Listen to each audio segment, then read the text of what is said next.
Est-ce que Twitch est en train de mourir? Est-ce que la plateforme a un avenir, ou plutôt propose-t-elle un avenir à ses créateurs? C'est pas la première fois qu'on a droit à des annonces ou des décisions contestables qui vont sûrement dans le sens d'une meilleure santé financière pour l'entreprise, mais qui déçoivent souvent, voire pénalisent les créateurs. Donc comme il y a eu beaucoup d'annonces récemment, on va traiter pas mal de points.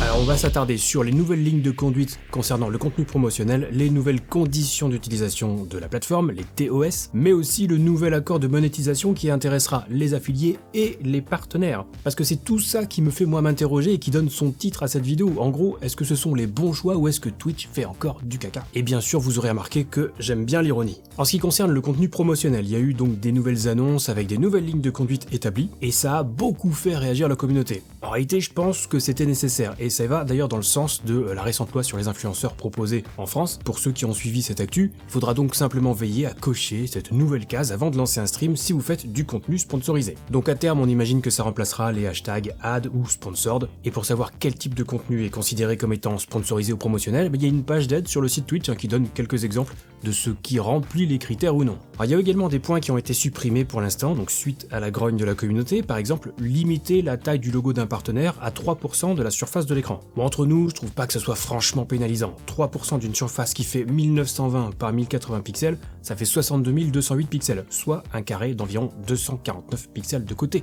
Ça reste quand même plutôt visible. Autre exemple avec ce magnifique logo Owned, mon partenaire de toujours, qui propose la plus grosse boutique en ligne pour les streamers. Avec le code promo TomTom, vous aurez 50% de réduction sur toute la boutique, lien affilié dans la description. Mais si vous avez un moniteur là à 16/9 et que vous me regardez maintenant en plein écran, vous verrez que 3% de la surface de l'écran, ça se voit plutôt bien. Donc ça, c'est clairement un faux débat. Ce qui est le plus gênant avec ces nouvelles dispositions, c'est plutôt ce que Twitch appelle les publicités gravées. Les bannières qui apparaissent de temps en temps sur le stream, ou plus rarement les messages audio. En gros, tout ce qui passe par un tiers et qui apparaît directement en stream, ça, ce sera désormais interdit. Donc les boîtes comme InStreamly par exemple, que j'aime bien, moi, que j'ai déjà présenté sur cette chaîne, eh bien en l'état, on ne pourra plus s'en servir parce que ça rentre clairement dans la case des bannières et des publicités gravées. Quant aux autres façons de promouvoir une marque, très honnêtement, c'est ce qui se faisait déjà plus ou moins. Les panneaux de chaîne, les messages dans le chat, les sessions de jeux sponsorisées, la présentation d'un produit facecam.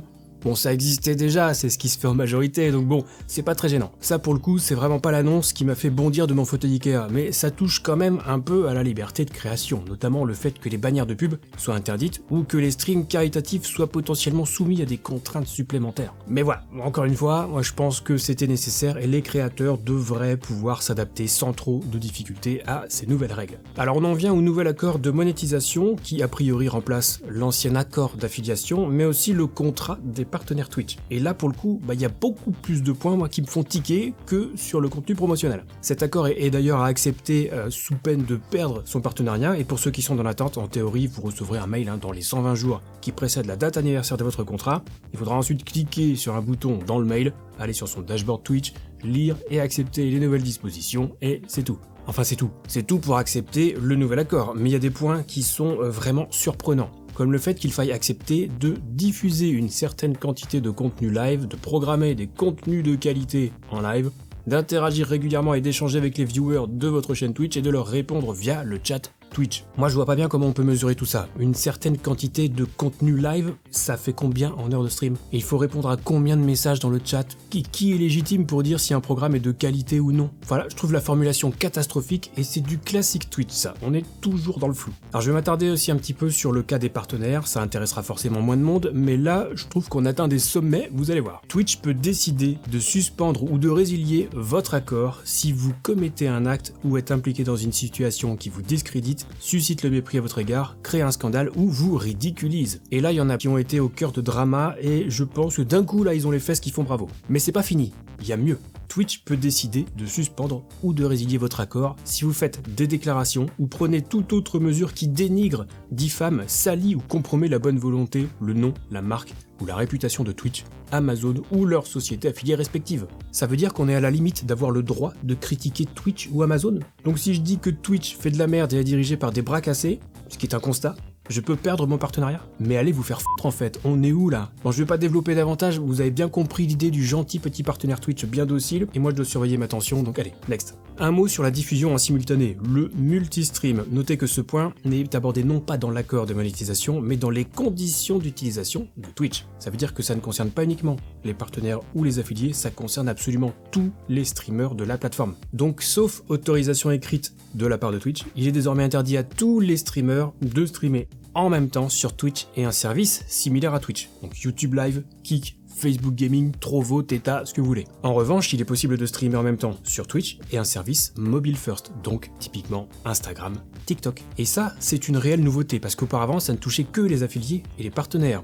Les partenaires avaient d'ailleurs carrément une exclusivité qui les empêchait de streamer ailleurs que sur Twitch. Exclusivité qui a sauté l'année dernière, j'en avais parlé. Mais là, c'est valable pour absolument tout le monde et ça risque de faire des dégâts. Moi, je sens bien venir les fermetures de chaînes qui font du multistream, histoire de toujours plus réduire les coûts de fonctionnement. Enfin, on verra bien. Un autre point qui est nouveau dans cet accord de monétisation, ce sont les frais de résiliation. Ouais, vous avez bien entendu. Ah, ça veut pas dire qu'il faudra sortir de l'argent pour clôturer sa chaîne Twitch, mais une somme sera prélevée sur vos revenus Twitch et il y a deux cas de figure, la résiliation active et la résiliation passive. La résiliation passive, c'est en gros si votre chaîne est inactive ou très peu active au cours des 12 derniers mois et que vous n'avez pas atteint le seuil de paiement qui a été abaissé à $50 pour la plupart des moyens de paiement d'ailleurs, je le rappelle, et bien dans ce cas, Twitch pourra vous envoyer un préavis de 7 jours et si vous ne faites rien, pourra fermer votre chaîne et prélever $25 sur les revenus qui dorment sur votre compte. Donc si vous aviez $40 de revenus Twitch en attente et que vous n'avez pas streamé depuis un an, quelle que soit la raison, Twitch pourra se servir de ces $25 et vous versera la différence, donc $15 dans cet exemple. Et si vous aviez $10 sur votre compte qui dormait, eh bien Twitch prendra tout. Et il y a aussi la résiliation active. Donc en gros, si vous décidez ou si Twitch décide de résilier votre accord de monétisation, bien pareil, Twitch prélèvera $25 sur vos revenus en attente et vous versera le reste. Ah, vous allez me dire que c'est pas grand chose, ce sont des frais de résiliation, bon voilà, ça existe. Mais perso, je trouve ça d'une petitesse assez surprenante, surtout pour ce qui concerne en fait la résiliation active. Là, si je veux fermer ma chaîne Twitch, on va encore me prendre $25.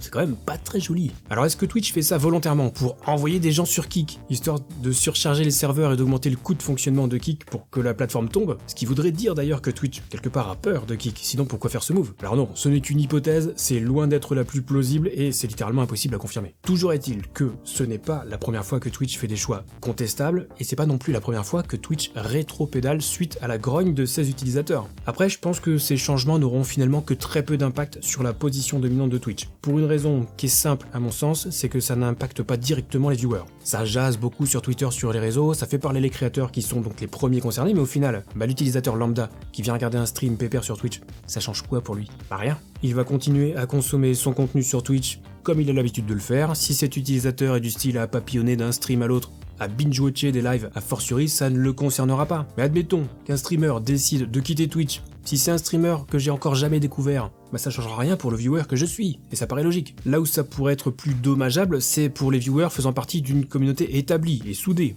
Là, si le créateur décide de changer de crèmerie, il emmènera avec lui une partie de sa communauté. Et je dis bien une partie et pas la totalité de sa commu, parce que malheureusement, certains ont beau se dire être très attachés à un streamer, ils ne le sont pas tous au point de changer leurs habitudes. Bref, ça pour dire que dans l'ensemble, ça risque de pas changer grand chose, au même titre que la baisse du tarif des abonnements n'avait pas provoqué la vague de départ que certains avaient annoncé. Et un an plus tard, certains ont même oublié que le sub coûtait 5€ il y a encore quelques mois. Enfin côté viewer, parce que côté streamer, la baisse de 20%, elle s'est directement ressentie sur les revenus générés par ces abonnements. Et à l'époque, Twitch avait en partie justifié cette opération en disant qu'un tarif plus bas pour les abonnements inciterait potentiellement davantage de personnes à s'abonner à une ou plusieurs chaînes. Mais résultat des courses, il n'y a pas plus d'abonnés qu'avant. Ceux qui étaient abonnés à 5€ le sont toujours à 4€, et ceux qui ne voulaient pas s'abonner ne le sont toujours pas. C'est pas une baisse de 1€ qui les a fait changer d'avis. Alors il y a évidemment des exceptions, mais globalement, après avoir pris la température auprès de plusieurs collègues streamers, c'est ce qui ressort majoritairement. Et comme prévu, ce sont les streamers qui ont trinqué. Mais pourtant, ils n'ont pas quitté Twitch pour autant. Ils ont accepté cette baisse de revenus. Enfin, c'est vrai que dit comme ça fait un peu soumission. Mais à cette époque, les options étaient plus limitées qu'aujourd'hui. Bon alors on oublie Facebook Gaming, mais YouTube Live existait déjà et était une option sérieuse, et je suis d'ailleurs assez surpris qu'il n'y ait pas eu plus de départs sur YouTube. C'est pour dire à quel point le streaming, le live, est encore terriblement associé à Twitch. Et aujourd'hui, il y a Kick, une alternative qui vaut ce qu'elle vaut, j'en ai parlé dans une vidéo précédente, mais c'est une alternative à court terme selon moi, et il faut quand même accepter de baigner dans l'univers des casinos en ligne qui sont omniprésents sur la plateforme, n'en déplaise à certains, il suffit de regarder sur la page d'accueil, que ce soit en logué ou en anonyme, absolument tout est fait pour mettre en avant les streams casinos, c'est une réalité. Mais peu importe, voilà, c'est une option pour ceux qui veulent rentabiliser rapidement leur activité dans le streaming, et j'ai presque envie de dire, profitez-en tant que c'est encore possible. Parce que bon, moi je suis pas devin, mais j'ai bien une petite intuition sur le futur de Kick, je suis persuadé que ça ne pourra pas continuer dans cette direction, et qu'ils ne font que profiter de cette hype éphémère. Alors je me trompe peut-être, l'avenir nous le dira. Et au passage, quand je parle de rentabiliser son activité, je fais référence à ceux qui ont déjà une commu sur Twitch. C'est pour eux que je dis que ça sera éventuellement rentable. Pour les petits streamers, je pense très sincèrement que ça va leur donner des faux espoirs et que Kick ne les sauvera pas miraculeusement, Kick ne leur permettra pas plus facilement de faire une carrière de streamer qu'une autre plateforme. Mais bon, passons, c'est pas le sujet. Et bien entendu, je précise, je ne juge personne, je ne fais que constater ce que je vois et j'en profite pour donner mon avis. Je comprends parfaitement que certains aient envie d'aller streamer sur Kick, quelle que soit la raison, y compris financière. Maintenant, moi, j'ai pas du tout envie d'y aller, mais j'ai une particularité et peut-être que quelque part ça facilite un petit peu ma décision, c'est que je ne suis absolument pas dépendant du streaming pour vivre. Aujourd'hui, Twitch représente moins de 5% de mon chiffre d'affaires. Moi, je fais ça pour me faire plaisir, pour partager un bon moment avec les viewers, pour assurer le SAV aussi les questions liées au streaming, mais si demain Twitch met la clé sous la porte, ça m'en touchera une sans faire bouger l'autre. Et tout ça pour dire que même si moi je peux pas me résoudre à aller streamer sur Kick, croyez bien que j'ai de plus en plus de mal à streamer sur Twitch. Twitch est en train de réussir le tour de force de dégoûter les créateurs. Ils n'ont toujours pas compris que ce sont les créateurs qui font vivre la plateforme. Et c'est là où la stratégie marketing de Kick était intelligente, bien qu'un petit peu trop agressive à mon goût,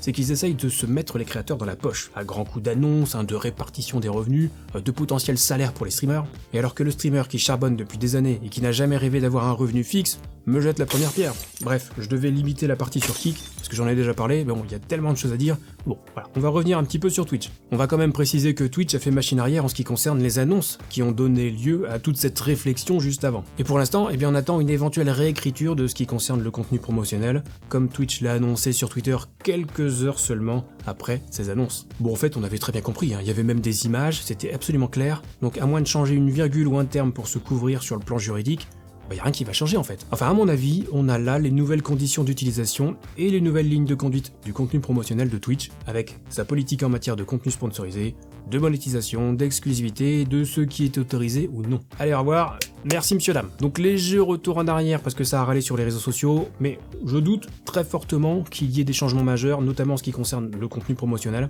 parce que tout ça a été fait surtout dans l'optique d'interdire les services tiers proposant de la publicité en stream. Twitch veut juste se débarrasser des intermédiaires et avoir un contrôle total sur la publicité pour limiter le manque à gagner, puisque visiblement c'est une entreprise qui se base encore sur ce bon vieux modèle économique des publicités. Ils n'ont toujours pas compris que la pub ça gonflait tout le monde, mais bon, voilà, faut bien gagner de l'argent. Donc beaucoup de choix un petit peu curieux, de décisions contestables ou contestées. On rappelle aussi la modération un petit peu aléatoire au niveau des sanctions notamment. Si on adjoint à ça la baisse des revenus des streamers liés à la baisse du prix des subs dont on a parlé un petit peu plus tôt, la hausse du prix de Twitch Turbo, cet abonnement qui permet de s'affranchir de toute la publicité sur Twitch avec une hausse de plus de 30%, un tarif qui passe de 9€ à 12€, les frais de résiliation des comptes affiliés ou partenaires qui sont pas assez actifs à hauteur de 25$, ça je trouve ça vraiment petit, et bien tout cela, ça commence à faire beaucoup et ça nous pousse en tant que créateurs à nous interroger sur l'avenir de Twitch. Quelle direction est en train de prendre cette plateforme? Celle de la rentabilité aux dépens de ses utilisateurs ou plutôt de ses créateurs? Car encore une fois, les viewers seront peu impactés